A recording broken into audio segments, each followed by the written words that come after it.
Gandang araw sa lahat, welcome po ulit dito sa atin channel ang Biyahe e Komida. Punta tayo sa atin topic. Kris Aquino, lumipad pabalik ng Pilipinas para sa Chemo Sessions. Kris Aquino, bawal sumuko. Tuloy po ang #laban. Balik Pilipinas na ang TV host actress na si Kris Aquino, matapos mamalagi ng halos 2 taon sa California, USA, para magpagamot sa patong-patong niyang autoimmune diseases.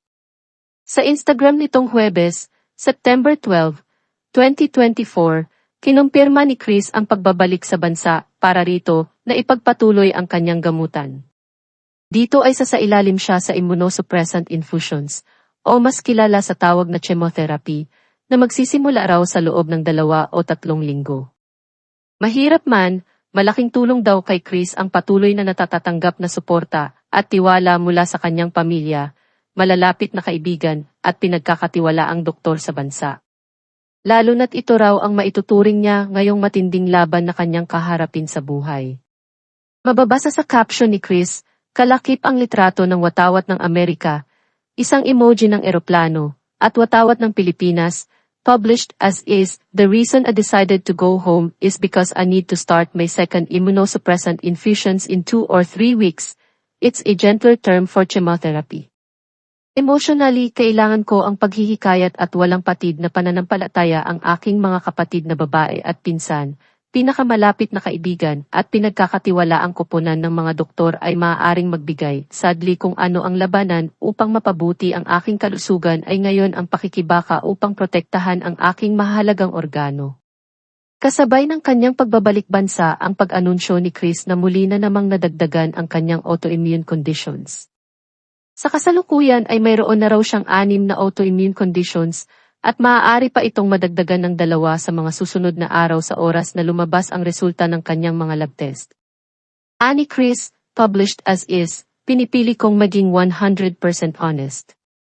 Dumating ako sa US na may 3 diagnosed autoimmune condition. Isang ika-4 ay nakumpirma sa huli Hunyo ng 2022, 1. Autoimmune thyroiditis, 2. Chronic spontaneous urticaria, 3. Chugg-Strauss Giffey ay isang bihirang, komplikadong anyo ng vasculitis 4, systemic sclerosis, at ito 2024 ako ay diagnosed na may FAV, SL lupus at 6, rheumatoid arthritis. Naghihintay pa rin kami para sa mga resulta ng 2 pang mga kondisyon ng autoimmune. Sa kabila ng mabigat na pinagdaraanan, malaki raw ang pasasalamat ni Kris sa mga patuloy na nagmamalasakit sa kanyang kondisyon at nagdarasal sa paggaling niya. Anya, published as is, nagpapasalamat ako sa inyong lahat sa inyong mga panalangin. Maraming salamat po sa inyong patuloy na malasakit at suporta. Inisa-isa rin niyang pinasalamatan ang mga kumalinga sa kanya, habang nagpapagamot sa Amerika. Lalo't higit sa 2 niyang anak sina Josh at Bimbi na naging lakas daw niya para magpatuloy at lumaban. Saad ni Kris, published as is, napakaraming wish na pasalamatan, ROC friends na naging adoptive family namin.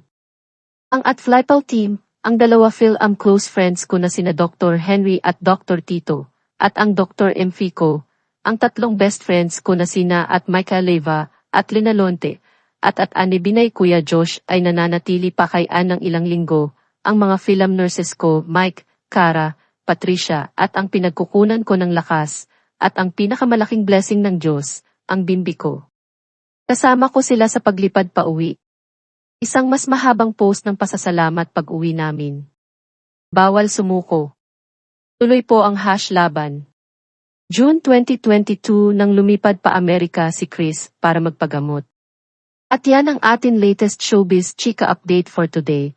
Huwag kalimutan mag-subscribe, click the notification bell for more showbiz chika updates, like and share the video at pakisuportahan po ang atin Facebook page.